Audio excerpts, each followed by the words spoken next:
അതെ, നമ്മളൊരു കൊല പറമ്പിൽ നിന്ന് വെട്ടിക്കൊണ്ട് വന്നിട്ടുണ്ട്, പഴുക്കാൻ തുടങ്ങിയായിരുന്നേ. അപ്പോൾ കുറച്ച് പച്ചക്കായ ഉണ്ട്, അതെടുത്തിട്ട് അങ്ങ് ചിപ്സ് ആക്കാമെന്ന് വിചാരിച്ച്.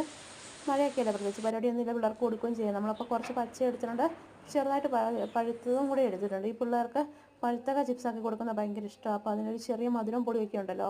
കടയിൽ പോയാൽ നിങ്ങൾ ഈ പഴത്തിൻ്റെ ചിപ്സാണ് വാങ്ങിയിട്ട് വരുന്നത്. അപ്പം നമ്മളത് കൂടെ ഒരു 3-4 കായ എടുത്തിട്ടുണ്ട്, അതും കൂട്ട് ഉണ്ടാക്കി കൊടുക്കാൻ വേണ്ടിയിട്ട്. ചിലരിങ്ങനെ അതിൻ്റെ തോല് കളഞ്ഞിട്ട് ഉപ്പ് വെള്ളത്തിലും മഞ്ഞൾ വെള്ളത്തിലൊക്കെ ഇടും. നമ്മളിത് ഡയറക്റ്റായിട്ട് അല്ലാതെ എണ്ണയ്ക്കകത്തിട്ടാണ് ഇടുന്നത്. അല്ലാതെ ഇടുന്നത് അതിൻ്റെ കറ പോകാനൊക്കെയാണെന്ന് പറയുന്നത്. നമ്മളിതിപ്പോൾ ഡയറക്റ്റായിട്ട് എണ്ണയിലിട്ട് വറുത്തെടുക്കുക ചെയ്യുന്നത്. അങ്ങനെ എല്ലാം പൊളിച്ചെടുത്തിട്ടുണ്ട്. എടുത്തപ്പോഴത്തേനും നമ്മുടെ കുഞ്ഞിപ്പെണ്ണ് എഴുന്നേറ്റ് വന്നു കേട്ടോ. നമ്മൾ അടുപ്പത്ത് എണ്ണ വെച്ചിട്ടുണ്ട്, എണ്ണ നല്ല ചൂടായിട്ടിരിക്കുകയാണ്. ഇപ്പോൾ അതിലേക്ക് അരിഞ്ഞിടാമെന്ന് വിചാരിക്കുന്നു. നമ്മൾ ഇട്ടിട്ടുണ്ട്.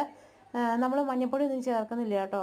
ഇത് മൂത്ത് വരുമ്പോഴത്തേന് നല്ല മഞ്ഞ കളറാവും. ചിലരുണ്ട് കളർ കിട്ടാൻ വേണ്ടിയിട്ട് മഞ്ഞൾപ്പൊടിയെ എടുക്കുന്നത്, മഞ്ഞൾപ്പൊടി ആഡ് ചെയ്യും. നമ്മൾ ഒട്ടും ചെയ്യുന്നില്ല, നല്ല മൂത്തതാണ്. അപ്പം ഇത് മൂത്ത് വരുമ്പോഴത്തേന് നല്ല മഞ്ഞ കളറാവും. നമ്മൾ പകുതി മൂപ്പാകുമ്പോഴത്തേന് ഉപ്പുകൂടി ഒഴിച്ച് കൊടുക്കുന്നുണ്ട്.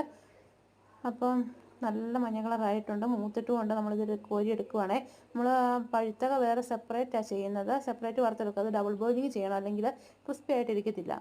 അപ്പോൾ നമ്മളത് സെപ്പറേറ്റ് വറുത്തെടുത്തിട്ടുണ്ട്. അത് വറുത്തെടുക്കുമ്പോൾ ചെറിയൊരു ബ്രൗൺ കളറാവും. ഇതുപോലെ നല്ല യെല്ലോ കളർ കിട്ടത്തില്ല, ചെറിയൊരു ബ്രൗൺ കളറിലായിരിക്കും അത് കിട്ടുന്നത്. ഡബിൾ ബോയിലിംഗ് ചെയ്തെടുക്കുന്നത്, എന്നാലേ അത് കുറച്ചുകൂടെ ക്രിസ്പി ആകത്തുള്ളൂ.